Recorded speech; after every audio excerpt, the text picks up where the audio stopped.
여러분 안녕하십니까? 백만개미 한석우입니다. 11월 19일 목요일 시장 정리하겠습니다. 간밤에 뉴욕 시장 다 아시다시피 코로나가 재확산되는 그런 문제로 해서 화이자가 지난번에 발표했던 백신의 그 효과가 95%다 하는 새로운 소식을 발표를 했음에도 불구하고 3대 지수 모두 하락을 했습니다. 테슬라가 한 10% 정도 오른 거를 제외하고는 뚜렷한 그런 눈에 띄는 그런 일은 없었습니다, 미국. 그래서 참 이런 생각이 들어요. 미국이 이런 코로나 같은 전염병의 중심이 될 거다는 거는 아마 아무도 생각하지 못하지 않았을까. 그러니까 이제 와서는 뒤늦게 뭔가 방역을 좀 해보려고 해도 상당히 쉽지가 않죠. 이미 하루에 15만 명 이상씩 그렇게 새로운 환자들이 확진을 받고 이러니까. 그래서 이제 앞으로도 우리가 예측하는 것처럼 많은 제약사들이 뒤이어서 이 백신에 대한 임상의 결과를 가지고 이렇게 소식을 계속 시장에 전할 거예요. 관련된 것들이. 근데 제가 이미 이제 여러 차례 거쳐서 말씀드렸듯이 이 코로나 확산의 속도가 현저하게 줄어들지 않는 한 이 새로운 백신의 소식은 시장에서는 더 이상 이렇다 할 힘을 발휘하기가 힘들다. 점점 더 그것의 시장의 임팩트는 약해질 것이다. 그걸 제가 이제 말씀드렸잖아요. 그거는 비단 이런 백신 소식만 그런 게 아니라 주식시장은 원래 그렇습니다. 동일한 자극이 계속해서 반복되면 시장은 이미 그거에 대한 생각을 하고 있기 때문에 그렇게 큰 효과를 내지 못해요. 그래서 지금 이제 시장이 보면 이게 갈 곳을 잃은 거예요. 미국 시장도 그렇고 우리도 그렇고 유동성이 없는 것도 아니고 한데 뭔가 시장을 어떤 방향으로든지 뭔가 끌고 가야 될 새로운 그런 이슈, 동력이 없는 거예요. 그런 시장에 지금 시장이 이렇게 뺑뺑 돌면서 소용돌이 치는 그런 모습을 보여주고 있습니다.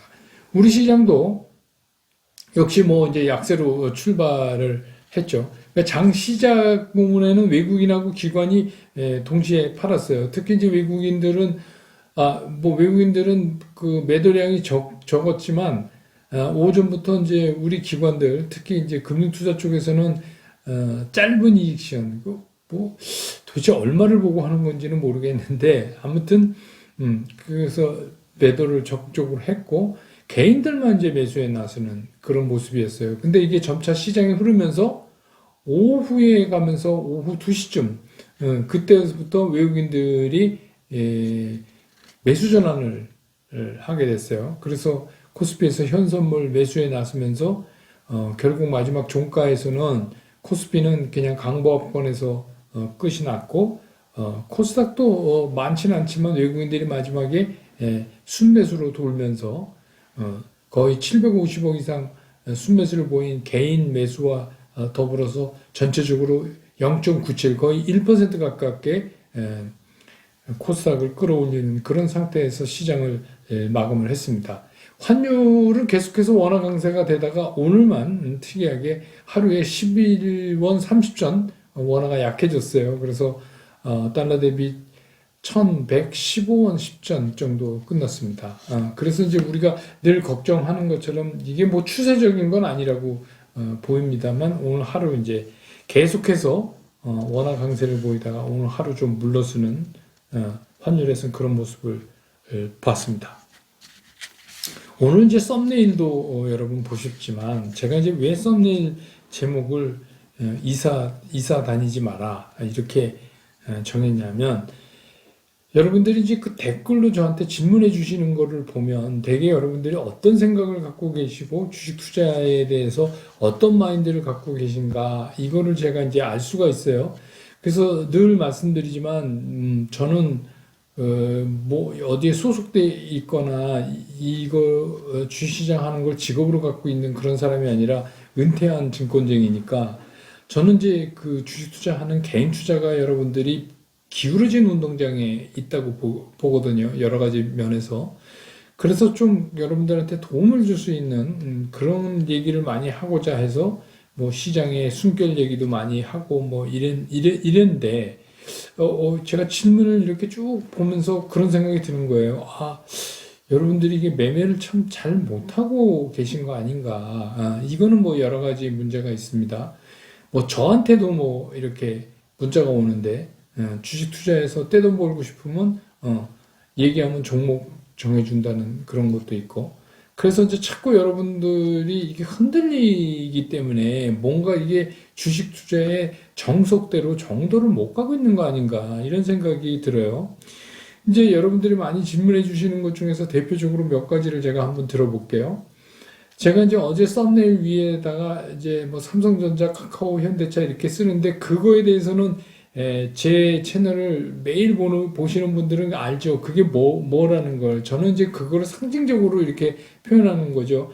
근데 어저께 이제 다른 얘기를 쓰느라고 그걸 뺐더니, 현대차 탈락인가요? 뭐 이렇게 하시는 분들도 계세요. 그래서, 그런 게 아닙니다. 저는 이렇게 종목을 찍어주고 뭐 이러는 사람이 아니에요. 그래서 거기 그 종목 하면 그 종목을 사야 됩니다. 이런 게 아니라, 그런 쪽 사이드로 우리가 시장을 좀 보자, 뭐 이런 말씀을 드리는 건데, 그런 오해를 하고 계시다면, 여러분들이 이거 좀 잘못하고 계신 거 아닌가. 그 다음에, 조선주가 어떠냐고 물어보신 분도 계시고요. 그래서, 아니, 왜 조선주를 물어보실까? 이런 생각을 하다가, 제가 이제 여기저기 뒤져보니까, 최근에 유튜브에서 뭐 조선주 얘기하는 분들이 많아졌더라고요. 최근 뭐 한 일주일 사이에. 그래서 이제 그 문제도 제가 조선주는 빼서 나중에 따로 말씀을 드릴게요. 그 다음에 이제 이런 겁니다. 파는 법이 어렵다. 매수보다 매도가 더 어렵다. 이렇게 얘기를 하니까 언뜻 들으면 뭐 그런 것 같잖아요. 그러니까 많은 분들이 얘기해요. 매수보다 매도가 더 힘들다. 근데 그렇지 않습니다, 여러분. 매수도 힘들고 매도도 힘들고 다 힘들어요. 근데 여러분들이 왜 그렇게 생각하시는지 아십니까? 일반 투자가가 할 수 있는 일은 싸게 써서 비싸게 파는 거예요. 그렇기 때문에 우리의 매매는 매도를 함으로써 종결이 돼요.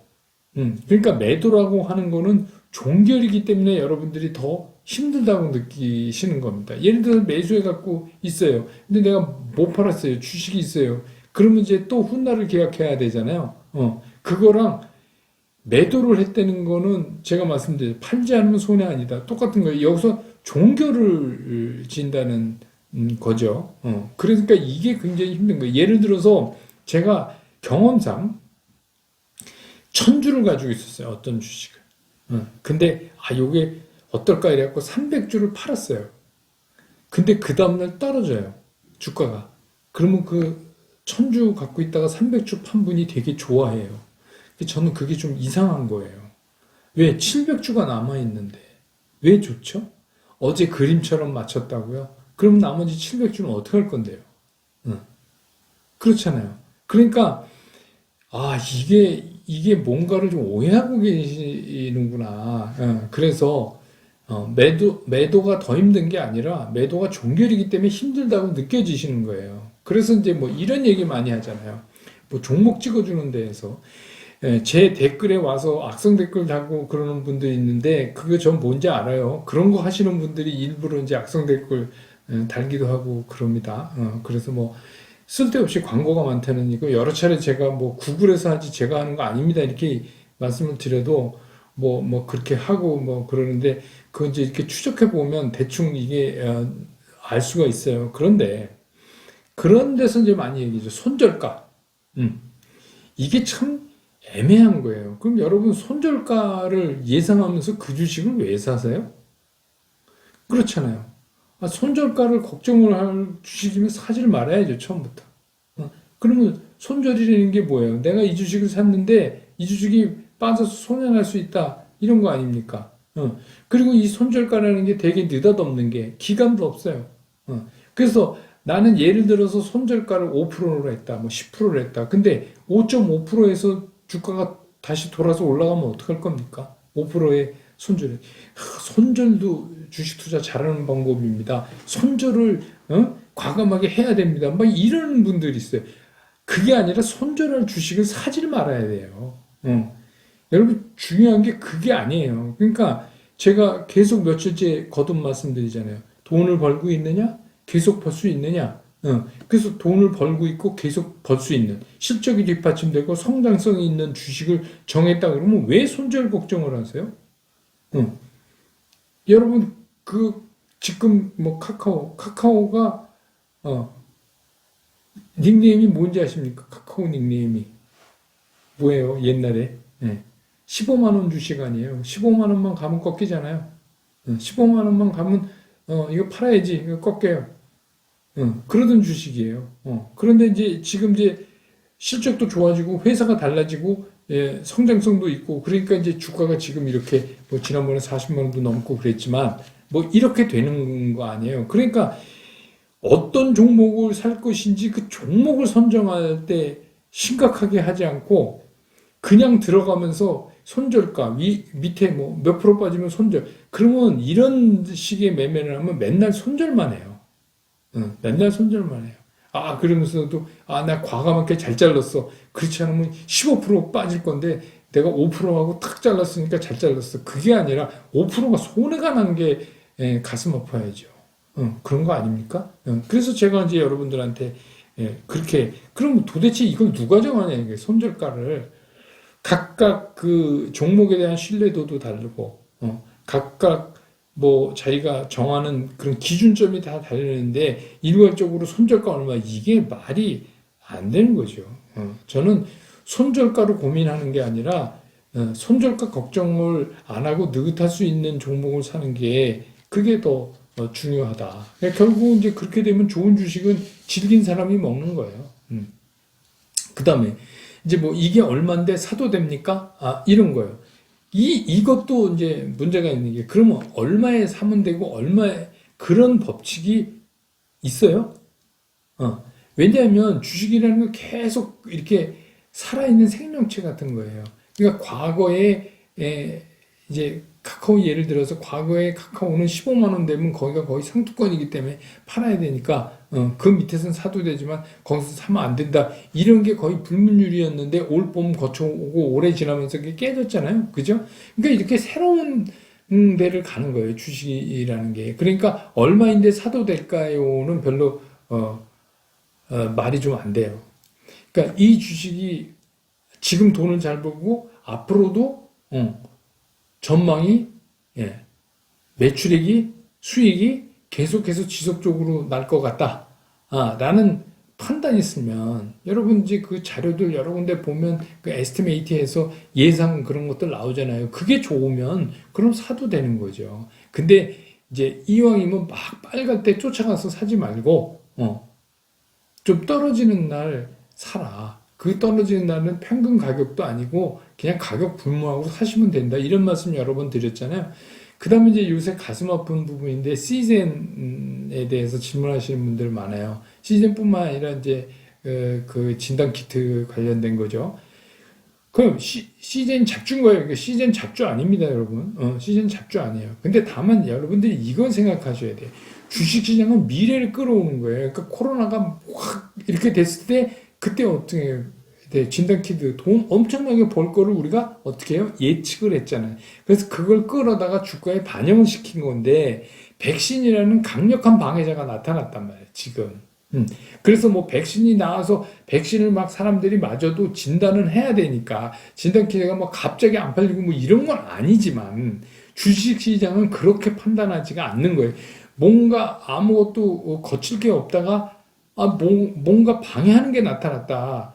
그런 개념으로 이거를 봐주시면 돼요. 그러니까 이게 뭐 많이 빠지고 오늘 이제 코로나 재창궐이라는 말을 써야 될 수준까니까 오늘 이제 좀 반등하고 하는 거지만 이런 때는 어떤 게 필요하냐면 이것 자체가 데미지를 일단 입었잖아요. 그러니까 그 데미지 입은 주식에 대해서는 상당히 발빠르게 해야 돼요. 언제? 초기에. 그게 탁 나올 때, 백신이 나올 때 굉장히 발빠르게 해야 돼요. 제가 그랬잖아요. 주식시장에서는 생각과 행동을 너무 오랫동안 하면 안 됩니다. 이거는 그런 의미로 받아들이셔야 되고. 또 한 가지. 손정희 회장이 판다는데, 이 2개월, 3개월 후에 폭락이 온다는데, 그럼 우리는 어떻게 해야 됩니까? 그래서 뭐, 저는 그래요. 그건 뭐 손정희 회장 얘기고, 우리는 뭐 개인 투자가인데, 뭐 미리 우리가 팔아갖고 뭐 그때 뭐 떨어지면 또 산다. 이거는 좀 아닌 것 같고, 뭐, 여러 사람 있죠? 시장에서. 투자의 현인이라는 사람도 있고, 뭐, 투자의 전설이라는 사람도 있고, 뭐, 손정희 회장도 그분들 중에 한 분이지만, 뭐, 이분들이라고 다 맞는 거는 아니에요. 그러니까, 뭐, 그러니까 뭔가 얘기하면 이렇게 합당한 이유가 있어야 되는데, 그냥 손정희가 판다. 2, 3개월 후에 폭 나온다, 그랬다. 뭐 여러분, 이거 기억나시죠? 지난번, 9월에 조정 들어가면서 뭐 했을 때, 손정희 회장이 그런 기술주 이렇게 해갖고 옵션 걸어서 그렇게 했던 거 아시죠? 그러니까 뭐 이런 거, 너무 신경 쓰지 마세요. 그 다음에 삼성전자가 6만 원 밑으로 갈까요? 이런 질문 많이 하세요. 겁나시죠? 그러니까 삼성전자가 6만 원 밑으로 갈 수 있으면 지금 팔아갖고 밑으로 간 다음에 또 사면 된다. 근데 제가 말씀드렸죠. 그런 거 잘 안 됩니다. 그거를 우리가 머릿속으로는 그릴 수 있는데 그게 잘 안 돼요. 그래서 그거는 뭐 매일 주식을 전문적으로 치고받고 하는 사람도 힘든 영역이거든요. 그러니까 이제 그런 겁니다. 그래서 말 나온 김에 조선주도 말씀드리면 이게 이제 조선주에 대한 제가 보는 시각입니다. 조선주가 뭐예요? 전통적인 경기 민감주 아닙니까? 그렇죠? 그러니까 이제 최근에 이제 경기 민감주 또 뭐 얘기 막 나오고 그러니까 선박 교체 시기가 도래했다. 그건 맞아요.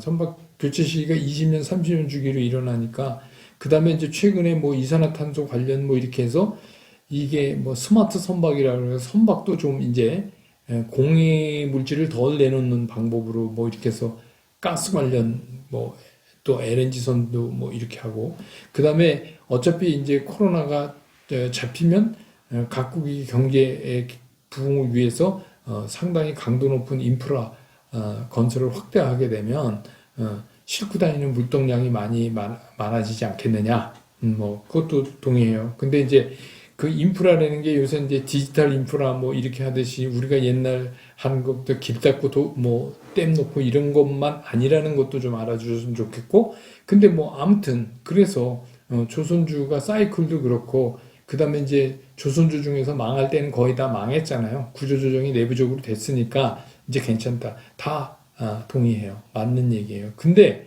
이건 뭐냐? 여러분이 돈이 많으면 지금 가서 보초 써도 돼요. 그러면 크게 먹을 수도 있어요. 왜냐하면 어떤 주식이든지 뭐 이게 사이클을 타고 그게 움직이는 거지 걔는 안 돼 이런 주식은 없잖아요. 그리고 또 조선주라는 것도 그런 영역이 있고 또 과거에 조선주가 우리한테 화려한 수익을 갖다 줬던 그런 기억도 있고 그러니까 돼요. 그런데 뭐 그냥 쉬운 말로 개미는 개미답게 투자해야죠. 그렇다고 우리가 미리 가서 보초 쓰고 거기다가 자금을 투입해서 이렇게 될 거다. 이건 돈 많은 사람들이 좀 길게 보고 할 수는 있어요. 적어도 6개월 이상 보고. 그러니까 여러분들 중에서도 난 6개월 후에 조선주 올라가면 그때 크게 먹을 거야. 그래서 난 그거 살 거야. 그런 생각이 드시면 6개월 참으실 수 있으면 돈 많고 참으실 수 있으면 하셔도 돼요. 그건 저도 동의해요. 근데 개인들은 살 때는 조금 늦게, 팔 때는 조금 빠르게, 그러는 게 저는 정석이라고 생각을 합니다. 개인이니까 우리는 제가 그랬죠. 우리는 개인이다라는 걸 인식하는 순간부터 주식 투자하기가 편해진다.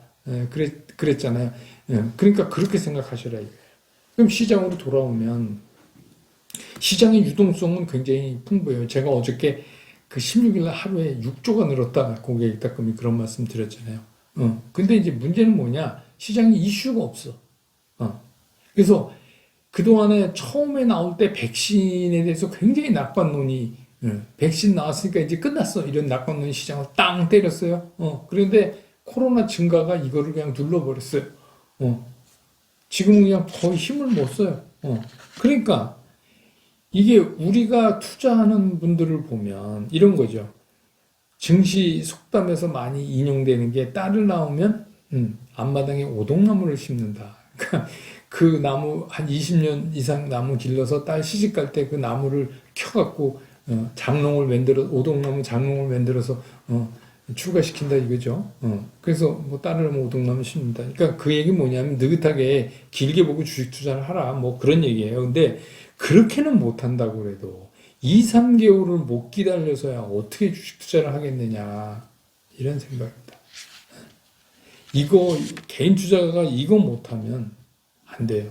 그래서 누가 뭐라 그러면 또 일로 이사 가고 이거 여기서 손절 나는 손절 잘하는 게 투자 잘하는 거래 이래가지고 여기서 5% 깨지고 손절 일로 이사 가서 또 5% 깨지고 손절 또 누가 뭐래니까 일로 가서 5% 깨지고 손절 이러면 그냥 손절하다 마는 거예요. 그러니까 이사 다니지 말라 이거예요. 아니 지금 좋은 데 있는데 그럼 여러분 백신이 나오면 BBIG가 망합니까? 여러분 한번 생각해 보세요. 예를 들어서 백신이 나와서 코로나가 많이 정리됐어요. 그럼 전기차 안 다녀요?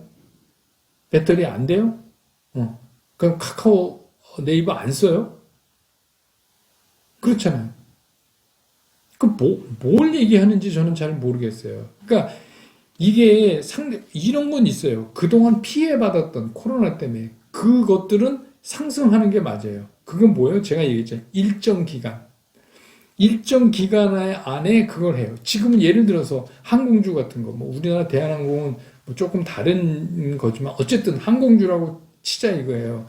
뭐 호텔이라고 치자 이거예요. 그러면 여러분 지금은 뭐 코로나 때문에 사람들이 안 댕기니까 그게 장사가 안 되잖아요. 그런데 이제 코로나 풀려서 사람들이 다니면 500명 타는 비행기에 1000명 태울 수 있어요? 이미 최고치가 정해져 있어요. 호텔방이 500개인데 거기다가 2000명을 넣을 수가 있어요? 호황이라고? 이미 정해져 있어요. 물론 단가 조정은 되지만 그러니까 이런 업종들의 문제가 이런 겁니다. 그러니까 회복은 빨리 되지만 그 다음에 계속해서 우리가 얘기하는 BBIG처럼 무한정한 그런 시장을 향해서 갈 수가 없다는 거예요. 그러니까 제가 뭐라 그랬어요? 그런 피해주도 조금 눈여겨봐서 이건 트레이딩 관점에서 그게 딱 돼서 올라오면 그거 얼마 먹고 털고 그다음 메인은 이걸로 가지고 가고 이런 겁니다. 그러니까 여러분 잊혀진 주식을 사시면 안 돼요. 이게 잊혀진 주식이 되는 이유가 뭔지 아십니까? 시대하고 안 맞는 거예요. 시대하고 안 맞아서 그런 현상이 일어나는 겁니다. 그래서 잊혀져 가는 거예요. 여러분 지금 우리 잘 아는 SK 있잖아요. SK가 70년도 초에 뭐 하던 회사인지 아십니까? 합섬, 교복지. 여러분 스마트 교복 생각나시죠? 그거 만들던 장학퀴즈 광고하고 그거 만드는 회사예요. 근데 SK가 탈바꿈을 못했다면 지금 SK는 없는 거죠. 그러니까 주식도 잊혀진 주식을 사면 안 된다. 근데 여러분 BBIG가 과연 잊혀진 주식인가? 결국 돌고 돌아서 글로밖에 갈 수가 없다. 삼성전자, BBIG, 자동차. 이거는 제가 계속해서 말씀드려요. 왜? 이건 코로나랑 어떻게 보면 관련이 없어요. 코로나가 종식되면 될수록 이 사업들은 더 빨리 갈 수 있는 거라는 거죠. 다만 우리가 못 기다리고 지금 시장에서 새로운 이슈가 없어서 자꾸 뺑뺑 도니까 로테이션이 되니까 불안한 거예요. 그 불안함을 없애는 방법? 내가 이 종목을 정말 이거를 돈 버는 기업인가 계속 벌 수 있는 기업인가에 대한 확신이 있는가? 이걸 다시 한번 점검하라. 이렇게 말씀드렸잖아요. 오늘도 다시 한번 그렇게 말씀드릴게요. 그래갖고 너무 이사 다니지 마세요. 큰일 납니다. 네. 오늘 시장 여기서 정리하고요.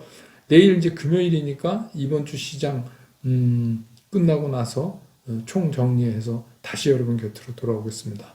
여러분 고맙습니다.